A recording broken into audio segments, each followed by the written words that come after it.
अम्मा जी, आपके चढ़ाए हुए गहने मेरा स्त्री धन है। जैसे ही घर के दोनों बेटे मोहन और रमेश घर में आए तो उनका मन खुश हो गया। घर में पकवानों की खुशबू हर तरफ फैली हुई थी, खासकर मालपुए की, जो बता रही थी कि आज अम्मा बहुत खुश हैं, क्योंकि अम्मा जब भी बहुत खुश होती हैं तब अपने हाथों से मालपुए जरूर बनाकर खिलाती हैं। तभी मोहन की बेटी तनु दौड़ती हुई आई। मोहन ने उसे गोद में उठा लिया। अपनी 3 वर्षीय बेटी को लाड लड़ाकर मोहन ने उससे पूछा, अम्मा कहाँ है? 3 वर्षीय बच्ची ने रसोई घर की तरफ इशारा किया तो दोनों भाई रसोई की तरफ चल दिए। देखा तो अम्मा चूल्हे पर मालपुए तल रही थीं। वहीं बड़ी बहू सरिता अम्मा की मदद कर रही थी। अम्मा को देखते ही मोहन बोला, अरे ये क्या अम्मा, आज तुम खाना बना रही हो? तुम्हारी आराम करने की उम्र है और घर में 2 बहुएं हैं, तो काहे तुम परेशान हो रही हो? उसकी तरफ देखते हुए अम्मा ने अपने पल्लू से अपना पसीना पोंछा और कहा, अरे आज तो मैं बहुत खुश हूँ। आज मैं तुम लोगों को अपने हाथ से मालपुए बनाकर खिलाऊंगी। तुम लोगों को बहुत पसंद थे ना बचपन में? अम्मा तो खुशी में दोहरी हुए जा रही थी। अच्छा, ऐसा क्या खजाना मिल गया अम्मा? जब से उस विवादित जमीन का फैसला हुआ है तब से तो अम्मा फूल फूल के कुंपा हुए जा रही हैं। मोहन ने कहा, हाँ वो तो है, पर एक बात और भी है। वो क्या अम्मा? अरे थोड़ी सब्र तो करो, पहले खाना खा लो, उसके बाद बताती हूँ। चलो तुम दोनों हाथ मुंह धो लो और गर्मा गर्म खाना खा लो, बहुत थक गए होंगे ना? फिर सरिता की तरफ देखकर बोली, अरे ओ बहुरिया, छोड़ सारा काम, पहले मेरे बेटे को गर्मा गर्म खाना तो परोस दी। अम्मा की बात सुनकर सरिता अपना काम छोड़ पहले थालियां लगाने लगी। मोहन तो बाहर आ गया, लेकिन रमेश रसोई में ही खड़ा रहा। उसे देखकर अम्मा ने कहा, अरे रमेश, जा तू भी मुंह हाथ धो ले और खाना खा ले। भाभी अभी खाना परोस रही है। अम्मा की बात सुनकर रमेश बोला, अम्मा रजनी कहाँ है? वो तुम लोगों की मदद नहीं करवा रही? उसका नाम सुनते ही अम्मा का मुंह काला हो गया और वो चिढ़ती हुई बोली, और कहाँ होगी महारानी? पड़ी होगी अपने कमरे में अपने अटाले हाथ में लेकर। अम्मा की बात सुनकर रमेश कमरे में आ गया। देखा तो अम्मा की बात सच थी। रजनी हाथ में मोबाइल लेकर बिस्तर पर पड़ी हुई थी। उसे देखकर रमेश बोला, रजनी तुम यहाँ मोबाइल में लगी हो? वहाँ अम्मा और भाभी अकेले रसोई में काम कर रही हैं। अरे कुछ दिनों के लिए आती हो, उसमें भी क्या तमाशा करती हो? थोड़ी मदद तो करवा देती उन लोगों की। रजनी उसे देखकर अनदेखा करते हुए बोली, मुझसे नहीं होता ये सब काम, जल्दी से पैसे लो और चलो यहाँ से। गाँव में मुझसे सास भी नहीं ली जाती। कैसी बात कर रही हो तुम? शहर जाकर बड़ी शहर वाली हो गई हो। पैदाइश तो गांव की ही है ना तुम्हारी भी?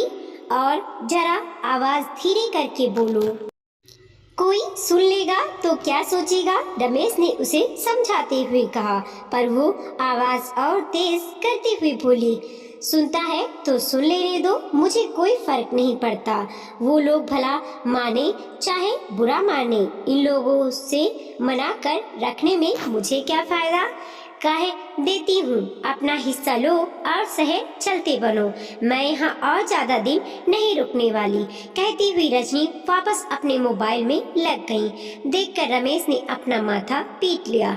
जानता था कि उसे समझाने का कोई फायदा नहीं है, इसीलिए अपने हाथ मुंह धोकर बाहर आकर खाना खाने बैठ गया।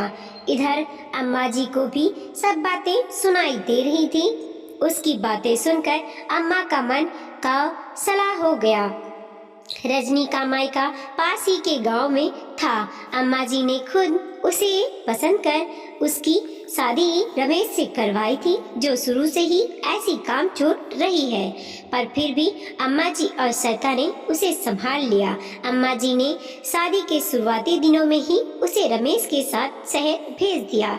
तब से उसे शहर की ऐसी लत लगी कि गांव आते ही उसका जान निकलती है। एक बार गांव में अम्मा जी के पति की जमीन पर उनके रिश्तेदारों ने जबरदस्ती कब्जा कर लिया। उसके लिए उन्होंने काफी पुलिस वालों के चक्कर लगाए, लेकिन काम बन न सका। आखिर रिश्तेदार काफी दबंग थे। अब उनसे जमीन निकलवानी थी तो कई सरकारी लोगों ने घूस मांगी और घूस में 15 लाख रुपए मांगे गए। पर वो पूरी जिम्मेदारी उठा रहे थे कि वो जमीन उन लोगों के नाम वापस करवा देंगे। अगर 15 लाख रुपए देकर 70 लाख रुपए की जमीन बचती है तो क्या हर्ज है। इसीलिए अम्मा जी और दोनों बेटे लग गए पैसों के बंदोबस्त करने में। काफी कोशिश करने के बावजूद भी सिर्फ 5 लाख रुपए का बंदोबस्त हो पाया। बाकी के पैसों का बंदोबस्त ना हो सका।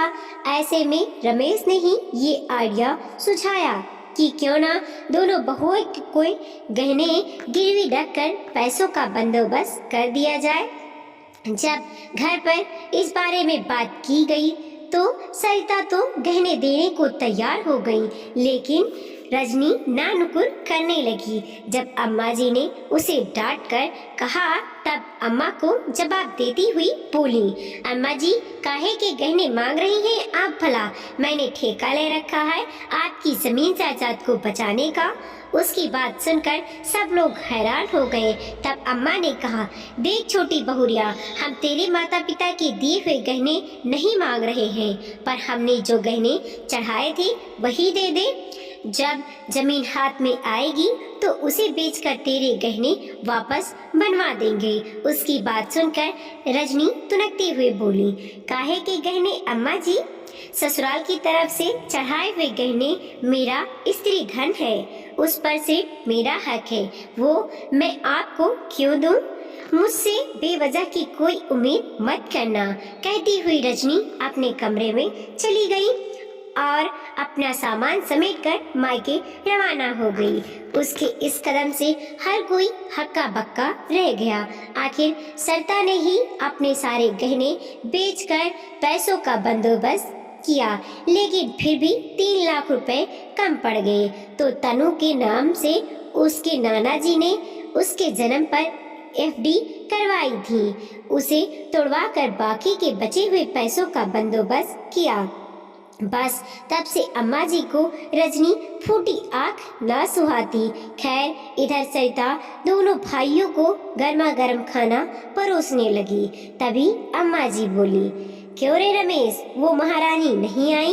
उसका खाना क्या उसके कमरे में चलकर जाएगा? खाना खाते खाते रमेश के हाथ वहीं रुक गए और वो बोला, अम्मा आप उसकी आदत जानती हो, फिर भी क्यों उम्मीद करती हो? आप लोग खाना खा लो, मैं खुद उसका खाना कमरे में ले जाऊंगा। हाँ भाई, जोरू की सेवा तो करनी ही चाहिए, चाहे जोरू तुम्हें पूछे भी ना। अम्मा मुंह बिगाड़ते हुए बोलूं। अम्मा की बात सुनकर मोहन बोला, अम्मा उसे खाना खाने दो ना, उसे काहे परेशान किए जा रही हो? आखिर मोहन की बात सुनकर अम्मा चुप हो गई। खैर सब लोग ने खाना खा लिया। उसके बाद सब लोग साथ बैठे, लेकिन अभी भी रजनी कमरे से निकलकर बाहर नहीं आई।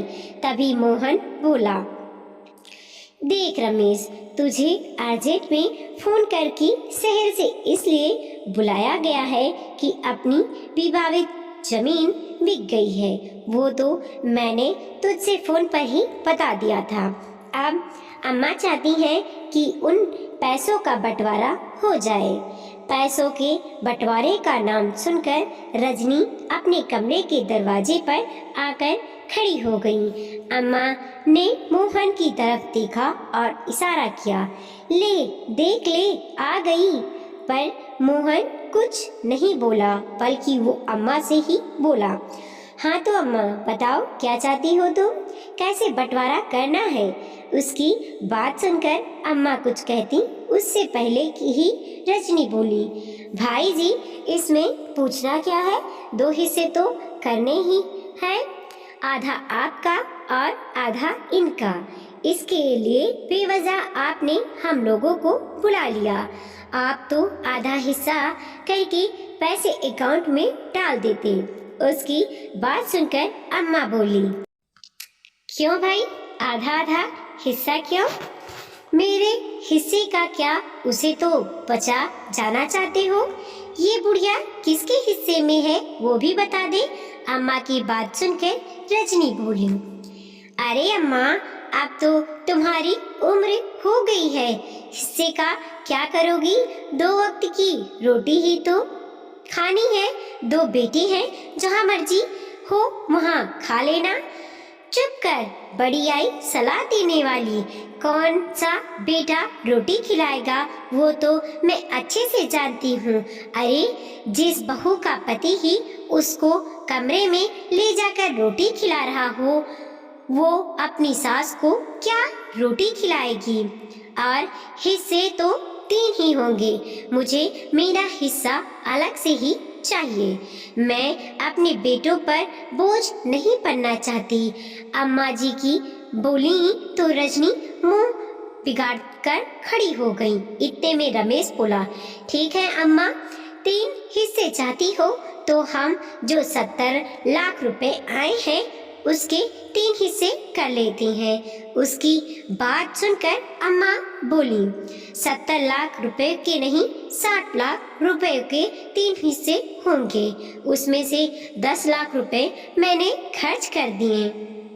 क्या 10 लाख रुपए? इतने रुपए को कहाँ पानी पिला दिया अम्मा जी? अचानक रजनी बोली। सब लोग हैरानी से अम्मा की तरफ देखने लगे। अम्मा कहाँ खर्च कर दिए पैसे? मोहन ने पूछा। 7 लाख रुपए के बड़ी बहू के गहने बनवाए हैं और 3 लाख रुपए की तनु की एफडी करवाई है। अम्मा की बात सुनकर जहाँ सब लोग चुप हो गए, वहीं रजनी बिन बारिश के बरस पड़ी। हाय हाय अम्मा जी, इतना दोगलापन क्यों? बड़ी भाभी ही आपकी बहू है क्या?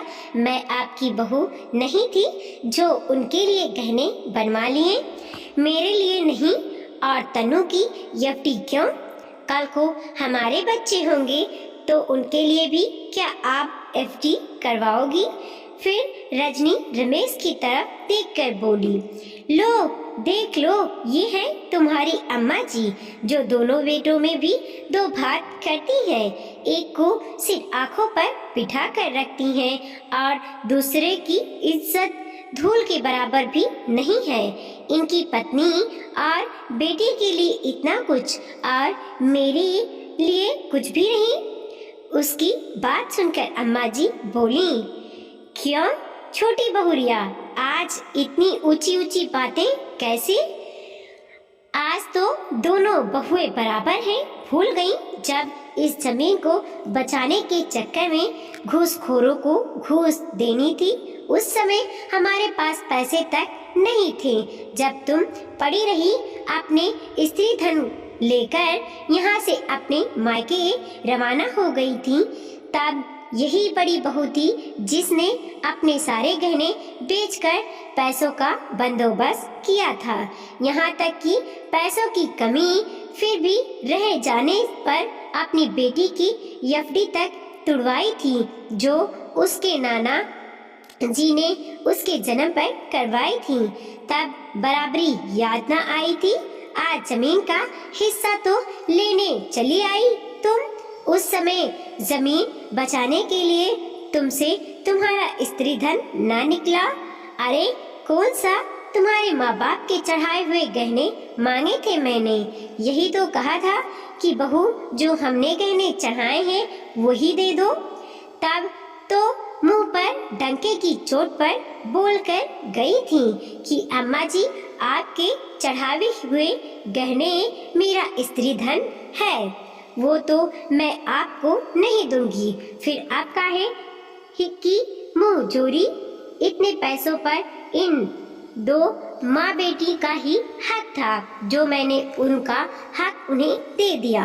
रजनी अम्मा जी से जीत ना सकी तो रमेश के पास आकर बोली, अरे तुम बैठे बैठे देख क्या रहे हो, कुछ तो बोलो ना, क्यों नहीं बोलते? भला इतने से पैसों से हमारा कौन सा फ्लैट खरीदने में आ जाएगा? उसकी बात सुनकर रमेश बोला, रजनी अम्मा कुछ भी गलत नहीं कह रही, परिवार योगदान से चलता है, मेरा करने से नहीं। जब हमें तुम्हारी जरूरत थी तो तुम मेरा धन करके यहाँ से चली गई थी। अब हिस्सा लेने की बात कर रही हो तो याद रखना, जो भी मिलेगा हक का ही मिलेगा, हक से ज्यादा कुछ भी नहीं। और रही बात फ्लैट लेने की, तो जब मेरे पास पैसों का बंदोबस्त हो जाएगा तब खरीद लेंगे। जब पति ही लड़ने को तैयार नहीं तो भला रजनी क्या कर पाती? फोन करके अपने माता पिता तक को बोली, लेकिन माता पिता ने कहा कि अगर अम्मा जी हक का दे रही हैं तो ले लो, क्योंकि उससे ज्यादा तो कोर्ट भी तुम्हें दिलवा नहीं पाएगा। आखिरकार चिल्ला कर खुद ही चुप हो गई। सबके हिस्से में 20-20 लाख रुपए आ गए। वही 20 लाख रुपए लेकर पैर पटकती हुई शहर रवाना हो गई। वीडियो को लाइक कीजिए, कमेंट कीजिए और अपने दोस्तों के साथ जरूर शेयर कीजिए। चैनल पे नए हैं प्लीज सब्सक्राइब कीजिए और देखते रहिए मोटिवेशनल स्टोरी। मिलते हैं और एक नई कहानी के साथ।